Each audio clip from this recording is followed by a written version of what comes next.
Hello students, आइए देखते हैं द्रव रागी साल का स्कंदन के बारे में। द्रव रागी साल का स्कंदन समझे ध्यान से। द्रव रागी साल के अस्थायित्व के लिए दो कारक उत्तरदायी होते हैं। जो द्रव रागी साल है उसके अस्थायित्व के लिए दो कारक जिम्मेदार होते हैं, दो कारक उत्तरदायी होते हैं। देखें, ये दो कारक हैं कोलाइडी कणों पर आवेश एवं उनका विलायक योजन। ठीक है, तो द्रव रागी साल का स्थायित्व के लिए दो कारक उत्तरदायी हैं। पहला है कोलाइडी कणों पर आवेश और दूसरा है उसका विलायक योजन। जब ये दोनों कारक हटा दिए जाते हैं तो द्रव रागी साल को स्कंदित किया जा सकता है। द्रव रागी साल को आप स्कंदित कर सकते हैं कब? जब ये दोनों कारक हटा दिए जाएं। कौन? कणों पर आवेश और उनका विलायक योजन। अगर इन दोनों चीज़ को हटा देंगे तो द्रव रागी साल को आप स्कंदित कर सकते हैं। ठीक है, यह नंबर 1 वैद्युत अपघट्य मिलाकर या नंबर 2 उपयुक्त विलायक मिलाकर किया जा सकता है। ठीक है, तो आप देख रहे हैं कि द्रव रागी साल का स्थायित्व के लिए दो कारक उत्तरदायी हैं। कौन कौन? पहला है कोलाइडी कणों पर आवेश और दूसरा है विलायक योजन। ठीक है, इन दो चीज़ों को हटाने के लिए दो तरीका है। पहला है वैद्युत अपघट्य मिलाकर और दूसरा तरीका है उपयुक्त विलायक मिलाकर किया जा सकता है। ठीक, जब द्रव रागी साल में एल्कोहल एवं एसीटोन जैसे विलायक मिलाए जाते हैं तो प्रक्षिप्त प्रावस्था का निर्जलीकरण हो जाता है। जब आप द्रव रागी साल में एल्कोहल या एसीटोन मिलाएंगे, ठीक है, ऐसे विलायक आप मिलाएंगे तो प्रक्षिप्त प्रावस्था का क्या हो जाएगा? निर्जलीकरण हो जाता है। इस परिस्थिति में वैद्युत अपघट्य की कम मात्रा से भी स्कंदन हो जाता है। ठीक है, तो जब आप द्रव रागी साल में अल्कोहल या एसीटोन मिला देंगे तो प्रक्षिप्त प्रावस्था का निर्जलीकरण हो जाएगा और इस स्थिति में वैद्युत अपघट्य की कम मात्रा से भी स्कंदन हो जाता है। ठीक है, तो द्रव रागी साल का स्कंदन में आपने देखा कि द्रव रागी साल का स्थायित्व के लिए दो कारक उत्तरदायी हैं। ये दो कारक हैं कोलाइडी कणों पर आवेश और उनका विलायक योजन।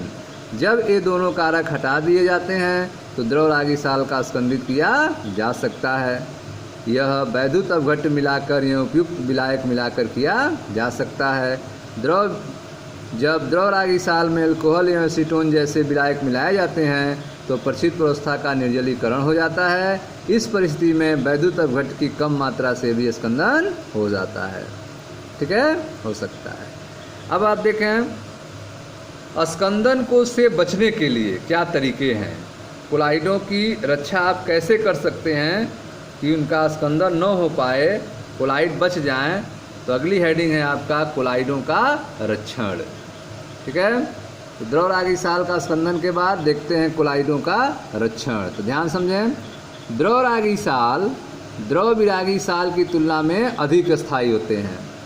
जो द्रव रागी साल हैं वे द्रव विरागी साल की तुलना में अधिक स्थायी होते हैं। इसका कारण यह है कि द्रव रागी कोलाइड व्यापक रूप से विलायक योजित होते हैं।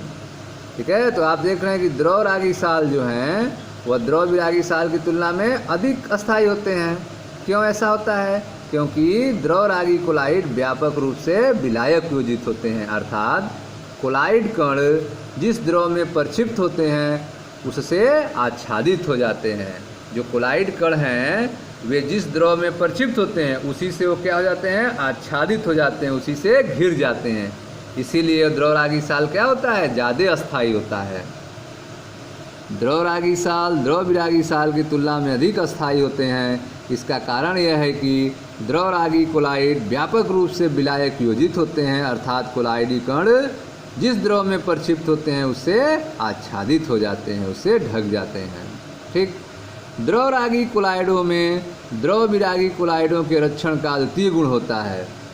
ठीक है, जो द्रव रागी कोलाइड हैं उनमें यह क्षमता होती है कि वह द्रव विरागी कोलाइड का क्या कर सकें? रक्षा कर सकें। द्रव रागी कोलाइडों में द्रव विरागी कोलाइडों के रक्षण की अद्वितीय गुण होता है। जब द्रव रागी साल को द्रव विरागी साल में मिलाया जाता है तो द्रव रागी कण द्रव विरागी कणों के चारों ओर एक परत बना लेते हैं।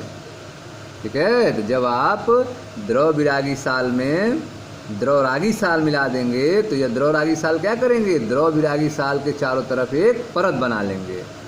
यों इस प्रकार वे उसकी वैद्युत अवघट से रक्षा करते हैं। तो आप देख रहे हैं कि द्रव रागी क्या करेगा, द्रव विरागी के चारों तरफ एक परत बना लेगा, जिससे द्रव विरागी का वैद्युत अवघट से द्रव रागी क्या करेगा, रक्षा करेगा। इस उद्देश्य के लिए प्रयुक्त द्रव रागी कोलाइड को रच्छी कोलाइड कहते हैं। ठीक है, इस उद्देश्य के लिए जो आप द्रव रागी कोलाइड यूज करेंगे उसको क्या कहेंगे, रच्छी कोलाइड कहेंगे। ठीक है स्टूडेंट्स, तो द्रव रागी कोलाइड में द्रव विरागी कोलाइड के रक्षण की अद्वितीय गुण होता है। जब द्रव रागी साल को द्रव विरागी साल में मिलाया जाता है तो द्रव रागी कण द्रव विरागी कणों के चारों ओर परत बना लेते हैं। यह इस प्रकार वे उसके वैद्युत अवघट से रक्षा करते हैं। इस उद्देश्य के लिए प्रयुक्त द्रव रागी कोलाइड रच्छी कोलाइड कहलाते हैं। ठीक है, तो इस उद्देश्य के लिए जो आप द्रव रागी कोलाइड यूज करेंगे उनको क्या कहेंगे, रच्छी कोलाइड कहते हैं। ठीक है स्टूडेंट्स, तो इस तरह से आपने देखा कि कैसे जो है एक द्रव रागी साल जो है द्रव विरागी साल को बचा लेता है, उसे रच्छी कोलाइड के रूप में वह वर्क करता है। ठीक है, मिलते हैं नेक्स्ट वीडियो में जिसमें हम आप इमल्सन के बारे में चर्चा करेंगे। Thank you.